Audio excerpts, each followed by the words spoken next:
Subscribe now and press the bell icon. Never miss an update.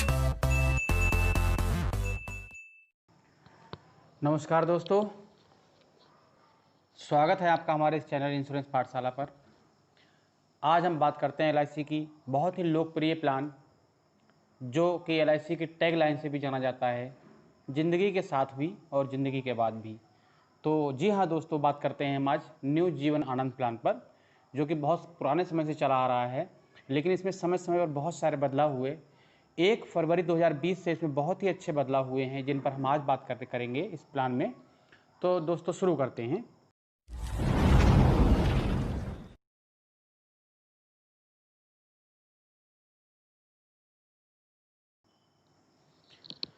New Jeevan Anand तालिका संख्या 915, इस पर हम बात करते हैं आज। दोस्तों इस प्लान पे सबसे हम बात करते हैं पहले कि किस किस को मिल सकता है और किसके लिए बहुत ही अच्छा प्लान रहता है ये।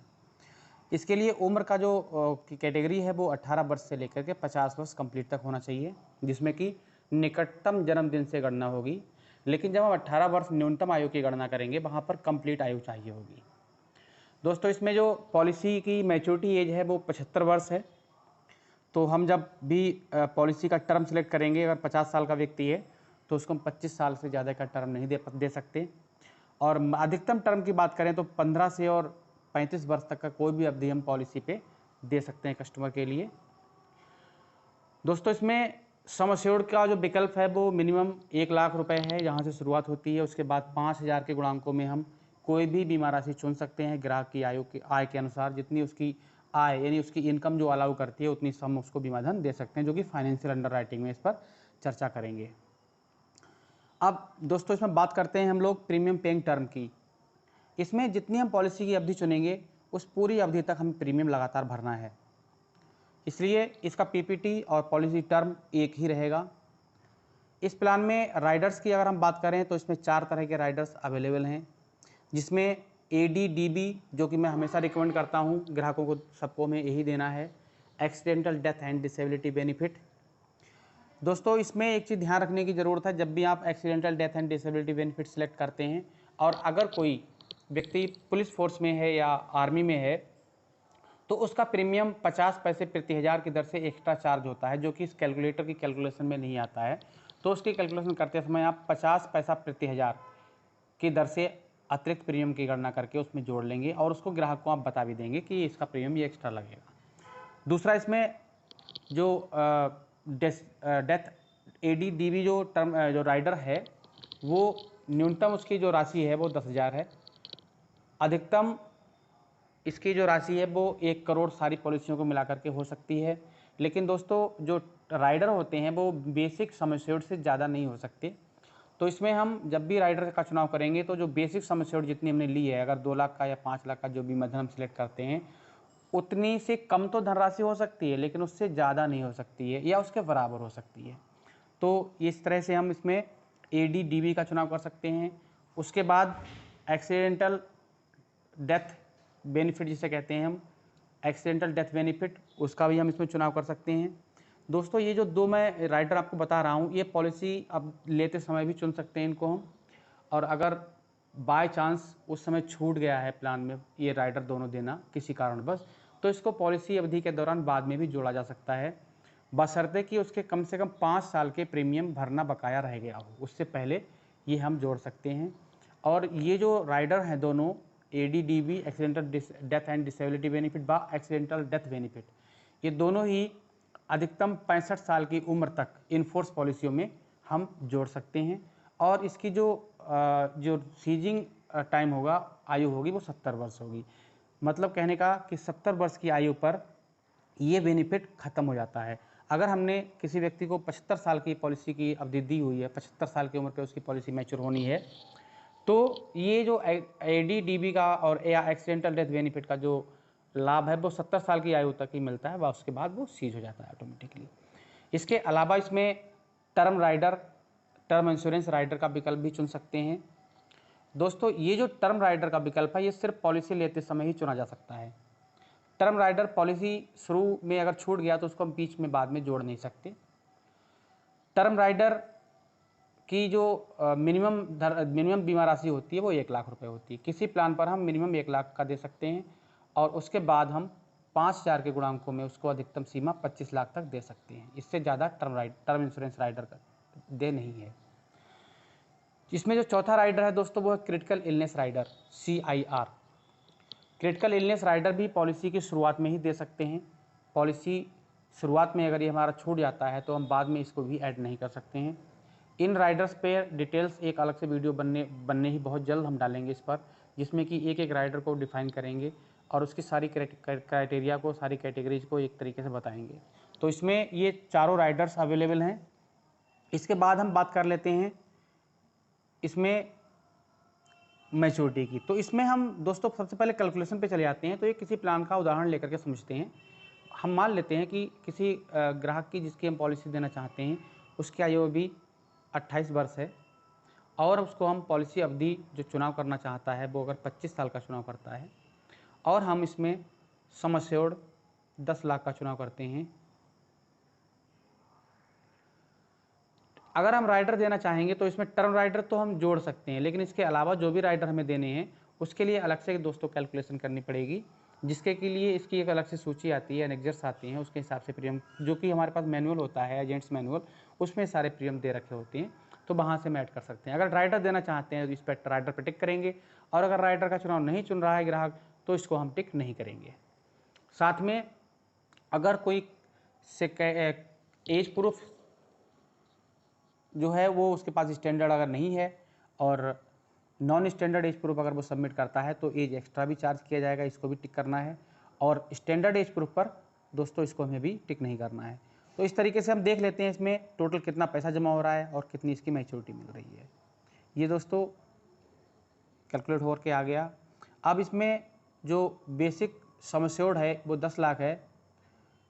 सारे बेनिफिट्स 10 लाख पर ही जुड़ेंगे, बोनस के रेट्स भी 10 लाख पर जुड़ेंगे। प्रीमियम भुगतान की जो विधियां हैं वो इसमें सारी हैं, ईयरली, हाफ ईयरली, क्वार्टरली और मंथली।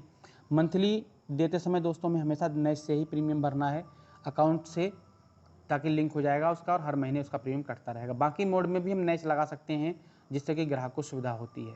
मासिक प्रीमियम के मामले में हमें 2 किस्तें पहली बार लानी होती हैं। इस पीरियड में नैच कंप्लीट होता है, कंप्लीशन का पीरियड उसको चाहिए होता है।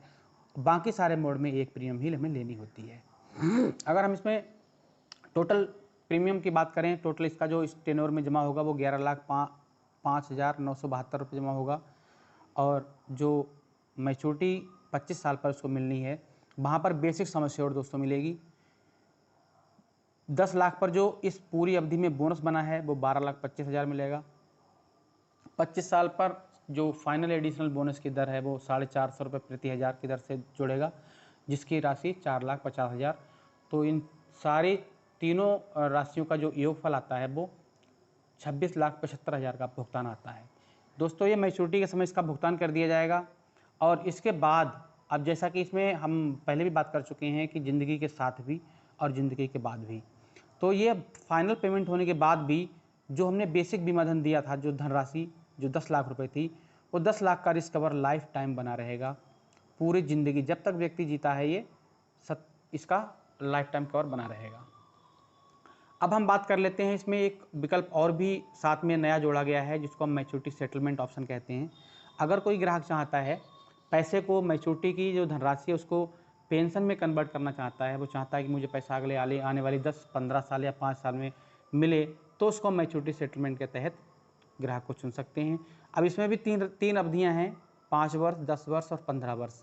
अगर वो ग्राहक 10 साल की अवधि को चुनाव करता है तो हम 10 पर टिक कर देंगे और इसको हम कैलकुलेट कर देते हैं। दोस्तों एक चीज़ और बता दूं, यहाँ क्लियर कर दूं मैं कि मैच्योरिटी सेटलमेंट ऑप्शन का जो चुनाव है वो पॉलिसी मैच्योर होने के 3 महीने पहले करने के लिए LIC से सूचना आती है और उस समय हमें करना है। तो ग्राहक के पास पूरी स्वतंत्रता रहती है, चाहे तो वो अपनी पॉलिसी का एक साथ मैच्योरिटी का सारा धनराशि इकट्ठी ले ले, चाहे वो कुछ धनराशि इकट्ठी लेने के बाद शेष धनराशि पर मैच्योरिटी सेटलमेंट का विकल्प का चुनाव कर ले, या वो पूरी धनराशि पर जो भी उसकी मैच्योरिटी की धनराशि बनती है पूरी धनराशि पर मैच्योरिटी सेटलमेंट का ऑप्शन का चुनाव कर ले और अपनी सारी धनराशि को पेंशन के रूप में, जो कि उसके बुढ़ापे का सहारा बन सकती है, इस तरीके से वो प्राप्त कर सकता है। अगर इसी पॉलिसी की बात करें तो इसमें 3,29,935 रुपये लगभग पेमेंट इसको पर ईयर मिलेगा। ये दोस्तों आज के बोनस के हिसाब से गणना की गई है। बोनस के रेट में कभी ऊपर नीचे 1 आध रुपये हो भी सकता है, तो इसमें थोड़ा सा बदलाव भी आ सकता है। इस तरीके से अगर हम 10 साल का चुनाव किया तो इसको 62 साल तक ये धनराशि हर साल मिलती रहेगी। इस धनराशि को हम चेंज करके अगर देखें 15 वर्ष में कन्वर्ट करना चाहते हैं तो हमें यहाँ पर दोबारा वापस आकर के टिक करना है और हमें 15 वर्ष पर सिलेक्ट करना है और फिर दोबारा कैलकुलेट करना है। इस तरीके से हम इसमें बीमा राशि या कोई भी धनराशि इसको हम चेंज करके बार बार कैलकुलेट कर सकते हैं ग्राहक की ज़रूरत के हिसाब से। अब हमने जब 15 साल में इस राशि को विस्तारित कर दिया तो यहाँ पर 2,42,928 रुपये का भुगतान प्रतिवर्ष आ रहा है, जो कि मैंने बताया वेरिएबल है, कुछ बदल सकता है, कुछ बदलाव आ सकता है। लेकिन इसमें दोस्तों ये प्लान ऐसा है जिसमें पिछले कुछ वर्षों से बोनस की दर बढ़ी है। इसमें पहले 47 रुपये का बोनस हुआ करता था जब आज से करीब 10 साल पहले, उसके बाद वो 48 रुपये हुआ और आज के रेट 49 रुपये की दर से इसमें भुगतान दिया जा रहा है। तो इस तरीके से अगर हम देखें पिछले अनुभव के आधार पर इस पॉलिसी में बोनस के रेट्स बढ़ते चले जा रहे हैं लगातार। अब इसमें दोस्तों चूँकि मैंने 15 साल का चुनाव किया था तो ये 67 साल की उम्र तक इसमें भुगतान किया जाएगा। दोस्तों इस प्लान को हम एक प्रॉपर्टी की तरह, जैसे हम प्रॉपर्टी बनाते हैं अपने लिए, एक मकान बनाया या हमने कोई संपत्ति बनाई, उसका पूरी ज़िंदगी हम उसका बेनिफिट लेते हैं, उसका पूरा फ़ायदा उठाते हैं और उसके बाद उस सारी संपत्ति अपने बच्चों के लिए छोड़ जाते हैं। बिल्कुल वैसे ही ये प्लान है। हमने सारे पॉलिसी के बेनिफिट लिए, रिस्क कवर हमारा लाइफ टाइम रहेगा और ये जो मूल बीमा राशि है इसका भुगतान बाद में किया जाएगा। तो इस तरीके से ये तो मैच्योरिटी की बात हो गई, मैच्योरिटी सेटलमेंट की बात हो गई। अब दोस्तों हम इसमें बात कर लेते हैं क्लेम की, सिक्योरिटी की, डेथ क्लेम की बात करते हैं। अगर इस पॉलिसी अवधि के दौरान, पॉलिसी टर्म की अवधि के जिसमें पॉलिसी चलेगी, इस 25 वर्ष की अवधि के दौरान अगर ग्राहक के साथ कोई भी घटना हो जाती है और वो नॉर्मल डेथ में गुजर जाता है तो उस केस में इसमें जो बीमा राशि है वो 125% देय होगी। 10 लाख का बीमा है तो 12,50,000 की बीमा राशि है जिसका भुगतान किया जाएगा, जिसे डेथ सम एश्योर्ड कहते हैं। अगर नॉर्मल डेथ हुई है, बोनस 10 लाख जो बेसिक सम एश्योर्ड है उस पर कैलकुलेशन होगी, जितने साल बाद ये घटना होती है उतने साल का बोनस दिया जाएगा और ये पॉलिसी वहाँ पर ख़त्म हो जाएगी। अगर इस पॉलिसी में एक्सीडेंटल डेथ होती है पॉलिसी अवधि के दौरान दोस्तों, तो उस स्थिति में 12,50,000 मूल बीमा धन हो गया। एक्सीडेंटल डेथ बेनिफिट जो कि इसमें पहले मैंने बताया था कि जोड़ना है, हर व्यक्ति को देना है, DAD DB देना है, accidental death and disability benefit, तो वो 10 लाख रुपए बेसिक सम एश्योर्ड के बराबर हम दे सकते हैं, कम भी दे सकते हैं, लेकिन ज़्यादातर मामलों में हम बेसिक सम एश्योर्ड के बराबर ही देते हैं। तो 10 लाख की धनराशि वो, तो 12,50,000 और ये 10 लाख 22,50,000 और जितनी अवधि तक पॉलिसी चल चुकी है उस अवधि का पूरा 10 लाख के हिसाब से बोनस जो भी बनेगा 10 लाख की बीमा राशि पर, उस बोनस की गणना करके जोड़ करके उसके परिवार को, उसके नॉमिनी को भुगतान कर दिया जाएगा। इस तरीके से हमने इसमें डेथ क्लेम की बात कर ली है। इसके बाद हम बात करते हैं, ये तो होगी पॉलिसी टर्म की बात। अब अगर पॉलिसी टर्म खत्म हो जाता है, ग्राहक ने इसकी मैच्योरिटी का बेनिफिट ले लिया और मैच्योरिटी के बेनिफिट लेने के बाद में कभी कोई घटना होती है तो उस स्थिति में मूल बीमा राशि का भुगतान किया जाएगा दोस्तों, क्योंकि जो 125% का जो बीमा कवर है डेथ सम एश्योर्ड वो सिर्फ पॉलिसी अवधि के दौरान रहता है जब तक हम प्रीमियम पे करते हैं। प्रीमियम पे करने के बाद जब मैच्योरिटी का भुगतान हो जाता है या मैच्योरिटी सेटलमेंट ऑप्शन उसने चुन लिया, उसके बाद में अगर कोई घटना होती है तो उस केस में इसमें बेसिक सम एश्योर्ड का भुगतान ही किया जाएगा। तो इस तरीके से दोस्तों हमने इसमें देखा मैच्योरिटी और क्लेम दोनों ही मामलों में ये प्लान अपने आप में एक अनूठा प्लान है और बहुत ही अच्छे तरीके से काम करता है, पूरी ज़िंदगी भर के लिए रिस्क कवर भी देता है। अब हम बात कर लेते हैं इसमें, अगर पॉलिसी बीच में पेड अप हो जाती है। पेड अप पॉलिसी कब हो जाती है? जब कोई व्यक्ति प्रीमियम भरता है 2 साल से ज़्यादा और उसके बाद में किसी कारणवश वो प्रीमियम भरने में असमर्थ हो जाता है और पॉलिसी लैप्स हो जाती है, बंद हो जाती है 2 वर्ष की प्रीमियम भरने के बाद, तो उस केस में जो घटा हुआ बीमा धन है वो घटा हुआ बीमा धन की पॉलिसी कंटिन्यू रहती है। उसमें जो जितनी अवधि तक के प्रीमियम भरे गए हैं वहाँ तक का बोनस भी पॉलिसी में जोड़ दिया जाता है और ये पॉलिसी में लगातार बना रहता है पॉलिसी अवधि पूरी होने तक। पॉलिसी अवधि पूरी होगी वहाँ पर ये इसका भुगतान कर दिया जाएगा। अब दोस्तों पेड अप वैल्यू का जो भुगतान है वो 2 केसों में किया जाता है, या तो पॉलिसी पूरी होने तक व्यक्ति जीवित रहता है तो उसको मैच्योरिटी के समय ये पेड अप वैल्यू का भुगतान किया जाता है, और यदि बीच में कोई घटना हो जाती है पॉलिसी अवधि के दौरान जो कि चुनाव गया था ग्राहक के द्वारा, तो उस केस में पेड वैल्यू उसके नॉमिनी को भुगतान कर दी जाती है। दोस्तों इसमें एक चीज़ बहुत ही अनूठी अलग से है जिसको मैं बताना चाहूँगा कि पेड अप पॉलिसी है और ग्राहक ने उसको बीच में सरेंडर नहीं किया, वो पड़ी रही। जब समय पूरा हुआ तो पेड अप वैल्यू का भुगतान नॉमिनी को कर दिया जाएगा। दोस्तों इसमें नॉमिनी को पेड अप वैल्यू का भुगतान करने के बाद भी जो पेड अप सम एश्योर्ड है, जिस राशि में जितनी अवधि तक प्रीमियम भरा गया था उसी अनुपात में बीमा धन घट जाएगा और उतने का बीमा कवर आगे भी आजीवन बना रहेगा। उसके बाद में कभी भी व्यक्ति के साथ कोई घटना या अनहोनी होती है तो वो जो बेनिफिट होगा उसका भुगतान उसके नॉमिनी को दोबारा किया जाएगा। तो इसमें पेड अप पॉलिसी को सरेंडर नहीं करना चाहिए किसी भी स्थिति में और उसको ऐसे ही पड़ा रहने देना चाहिए ताकि ग्राहक को उसका बेनिफिट मिल सके। अब मैं अगर इसकी गणना करूं, अब मैं कैलकुलेटर पे आता हूं, मान लेते हैं कि इसी पॉलिसी के दौरान इसी 10 लाख के बीमे में अगर कोई ग्राहक 10 साल का प्रीमियम भर के और प्रीमियम आगे नहीं भर पाता है, पॉलिसी पेड अप हो जाती है, तो अब उस ग्राहक को क्या बेनिफिट रहेगा, इसके लिए हम कैलकुलेटर पे आते हैं। अब दोस्तों इसमें जो है प्रीमियम का किस तरह का भुगतान किया गया, छमाही का अगर भुगतान किया गया है तो छमाही के हिसाब से देखेंगे और अगर सालाना प्रीमियम है तो सालाना के हिसाब से देखेंगे, मासिक है तो मासिक के हिसाब से देखेंगे। सबसे पहले हम बेसिक सम एश्योर्ड ले लेंगे 10 लाख रुपए। अगर हमने छमाही की किस्त रखा है, चूँकि 25 साल की पॉलिसी है और छमाही की किस्तों का भुगतान ग्राहक कर रहा था, 10 साल के प्रीमियम उसने भर दिए तो 10 साल में छमाही के हिसाब से उसने 20 किस्तों का भुगतान कर दिया, तो हम इसको 20 से मल्टीप्लाई कर देंगे और टोटल प्रीमियम भरनी थी इसको 50, तो डिवाइड कर देंगे हम इसको 50 से। इस तरीके से इसकी जो राशि आ जाती है वो 4 लाख आ जाती है। अब ये दोस्तों घटा हुआ बीमा धन 4 लाख रुपए का हो गया। आगे के सारे बेनिफिट इस 4 लाख रुपए के हिसाब से मिलेंगे। अब इस पॉलिसी में जो 10 साल की पॉलिसी में जो बोनस बन चुका है 49 रुपये प्रति हज़ार के हिसाब से हम देखते हैं, बोनस की गणना करते हैं 49 रुपये के हिसाब से, तो ये आपकी आती है 49 रुपये, मल्टीप्लाई कर देते हैं प्रति हज़ार के हिसाब से, 1 लाख पर 4900 रुपये हो जाएगा और मल्टीप्लाई बाई 10 लाख है तो हम 1 लाख पे 49 हो गया, 10 लाख पे कर देते हैं, 49,000 रुपये 1 साल का बोनस हो जाता है।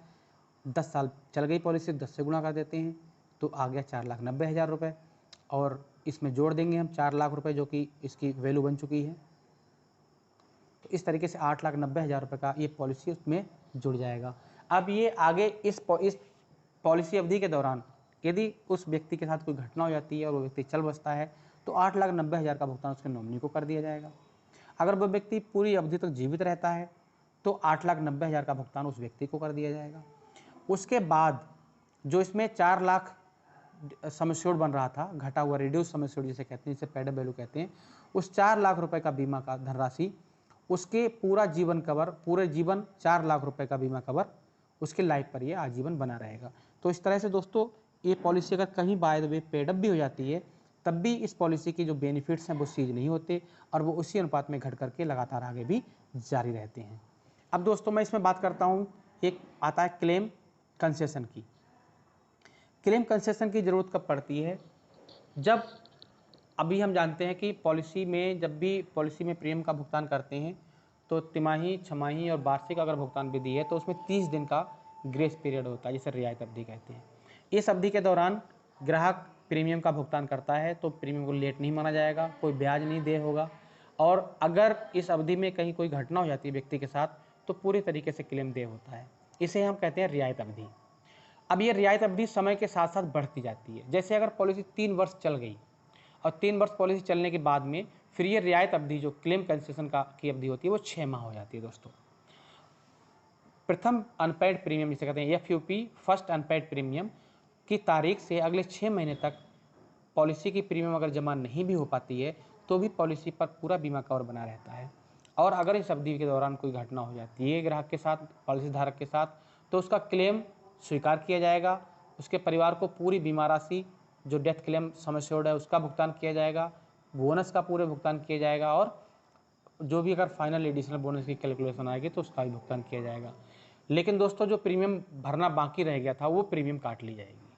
इस तरीके से इसे हम 6 महीने की जो है इसे क्लेम कंसेशन का पीरियड कहते हैं। इसी तरह से अगर पॉलिसी 5 वर्ष चल जाती है तो ये क्लेम कंसेशन की अवधि दोस्तों बढ़ करके 1 वर्ष हो जाती है।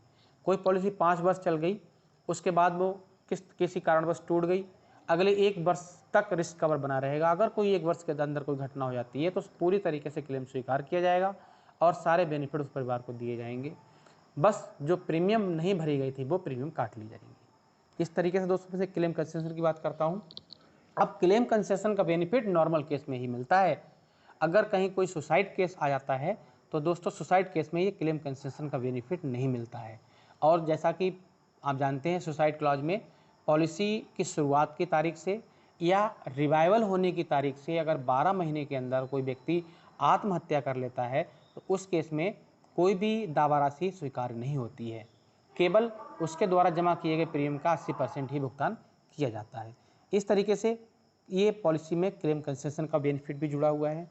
साथ में 2 वर्ष के पूरे प्रीमियम भर देता है तो उसके बाद में ग्राहक को लोन भी मिल सकता है और पॉलिसी को 2 वर्ष के बाद सरेंडर कर सकते हैं, लेकिन सरेंडर नहीं करना है जैसा कि मैंने बताया, क्योंकि सरेंडर करने से जो आगे मिलने वाले बेनिफिट हैं वो भी सीज हो जाते हैं फ्रेंड्स।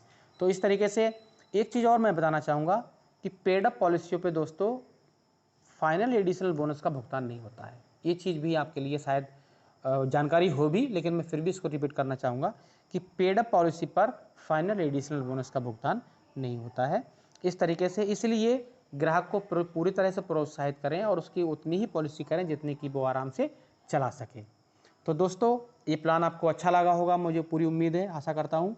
और अगर ये प्लान अच्छा लगा है तो इस वीडियो को ज़रूर लाइक करें, अपने साथियों को शेयर करें और हमारे इस चैनल को सब्सक्राइब करें ताकि आपको अगले आने वाले वीडियोज़ भी लगातार मिलते रहें और हम नए नए प्लान बना करके लगातार आपको भेजते रहेंगे, नई नई जानकारियाँ भेजते रहेंगे। ओके दोस्तों, इस वीडियो में इतना ही। नमस्कार।